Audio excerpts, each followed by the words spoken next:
Maraming salamat sa ating butihing Jorme sa kanyang mga salita at sa kanyang pagpakilala. Pagsiupo po tayo. Magandang umaga po mga taga-Baseco. Bakit kayo nandito? Mukhang hindi naman kayo pasyente at ang lalakas ng boses ninyo. Magandang umaga po at kami umiikot. Ipinagmamalaki po sa atin ni Mayor Isko ang kanyang ospital na binago at rehabilitate at ginawang mas moderno. Nagyayabang nga po siya sa akin. Pagdaan-daan namin dito sa ospital, sabi ko may karapatan naman magyabang dahil napakaganda ng ospital ninyo.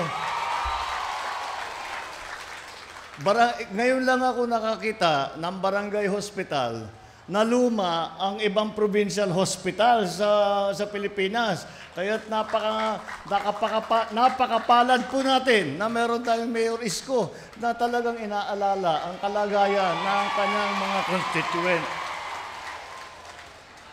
Ito po, kaya naman meron siyang ipagmamalaki. Mula nung mabuksan ang Baseco Hospital, binuksan ito 5 September, noong nakarang September. At binilang namin ang mga naging pasyente hanggang November 24, nung last week, ay 7,000 na, labis sa 7,308 na pasyente ang dumaan na rito. Kaya nakita natin na napakahalaga ng serbisyo, lalong-lalo na kapag pinag-uusapan ay ang kalusugan ng ating mga kababayan. At sa bawat araw, more or less dito, 200-220 na pasyente ang dumadaan dito. Kaya marami talaga ang nagiging beneficiary dito dahil sa magandang healthcare na ginagawa ng pagkakaisa ng local government at saka ng national government. Alam niyo po, ako po ay lumaki sa local government. 9 na taon po ako naging gobernador ng Ilocos Norte. Kaya talagang lagi kong iniisip ang LGU at paano paabutin lahat ng ginagawa ng national government sa lahat ng ating mga kababayan. At yun ay hindi maaaring mangyari kung hindi matibay ang koordinasyon, pagsasama, pagtutulungan ng local government at saka ng national government.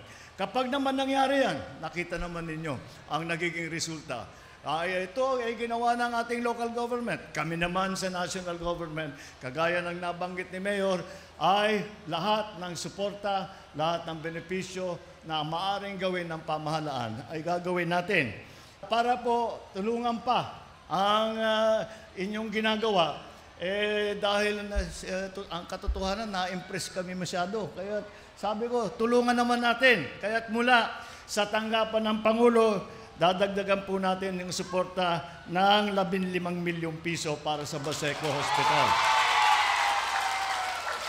Makakatulong po ito sa mga pangangailangan ninyo. Naku, malakas ang palakpak ni...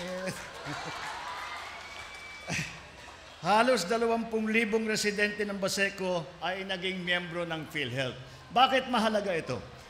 Ang katotohanan, bawat mamamayang Pilipino ay miyembro ng PhilHealth dahil Pilipino kayo. Kaya yun lamang, para makapag-avail kayo, para makuha ninyo ang mga benepisyo, kailangan makapag-register kayo. Kaya ginagawa po natin ay pinaparami namin ang mga nagre-rehistro para pagka may magkakaramdaman o may kailangan na ipatingin sa ospital ay alam na hindi na sila kailangan mag-fill up ng kahit ano, basta ipakita lang yung card, okay na yun, tapos na yung pagbayad doon sa pasyente na yun. At sa tulong ng mga ating barangay national scholar, ang mga BHW at saka district, ayan, yung mga magigiting na BHW. Ito yung sinasabi ko, kung walang mga BHW, kung wala itong mga volunteer, mga district city personnel, wala po tayong health program, hindi po natin mabubuo. Tsaka yung iba dyan, volunteer talaga, kaya kailangan pasalamatan natin sila ng araw-araw sa kanilang pagsisikap, sa kanilang sakripisyo. Isa na ring PhilHealth accredited yung aming tinatawag na Yakap Clinic. Ang ibig sabihin ng Yakap, yung Yaman ng Kalusugan Program. Ito, meron na rin po kayo dito sa Baseco Hospital, kung saan ay lahat ng residente ng Baseco pwede na maglibre na konsultasyon, magpapatingin sa primary care, mag-check up, at diagnostic at screening test. Ito, libre lahat. Kaya basta papasok kayo kung anong kailangan ninyo, basta't maipakita na ninyo, makarehistro kayo, libre na lahat ng mga basic services ng healthcare. Dapat gamitin po ninyo sana magamit ninyo yung Yakap Clinic namin, at ito po ay malaking tulong sa ating healthcare unit. Mapapagaan din dito ang bigat ng obligasyon ng mga employer, at maaring umabot sa 15 bilyong piso ang mililikom mula sa nantalang premium payments. Kaya't kaya natin bayaran kung maayos ang management at ipaikot natin na ipaikot yung pera, ay tuloy-tuloy, hindi mauubusan ito at hindi naman malulugi ang gobyerno. Tinatawagan ko mga kumpanya sa pribadong sektor at mga ahensya ng gobyerno na pakinabangan ang amnesty period upang bayaran ang inyong mga PhilHealth arrears. Nandito po si Dr. Mercado ng PhilHealth. Siya po ang gumagawa lahat ng itong mga benepisyo na binibigay na pagbabago, siya ang nagbago po.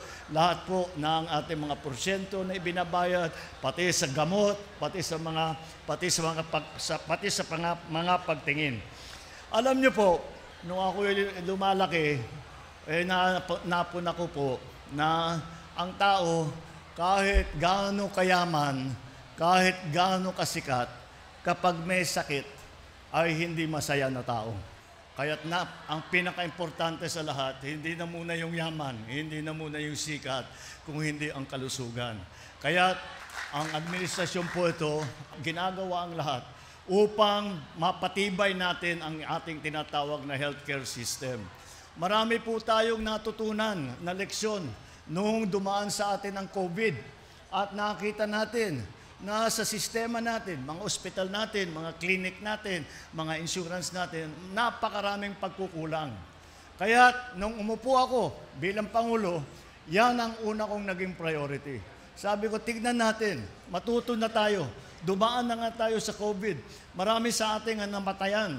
Huwag na natin paulitin yan. Gawin natin ang lahat para lahat ng nakita nating pagkukulang, lahat nakita natin na mga bungi sa sistema, ayusin na natin. Kaya po ginawa namin to upang matulungan kayo. Huwag sanang maulit ang pandemya. Ngunit kahit na kung sakali man ay bumalik yan o magkaroon ng bago, ay asahan naman po ninyo. Andito po ang inyong pamahalaan. Kahit walang pandemya, kahit napilayan lang kayo, kahit may maliit lang kayo na sugat, andito po ang pamahalaan. Pagka may hika kayo, kagaya ko, kapag sumakit ang tiyan ninyo, pagka may buntis, nandito po ang pamahalaan para tumulong sa inyo, para hindi nyo na kailangan maubos ang inyong inipon na pera na maubos dito sa healthcare. Kami na po ang bahala. Maraming salamat po sa inyong lahat. Magandang umaga po.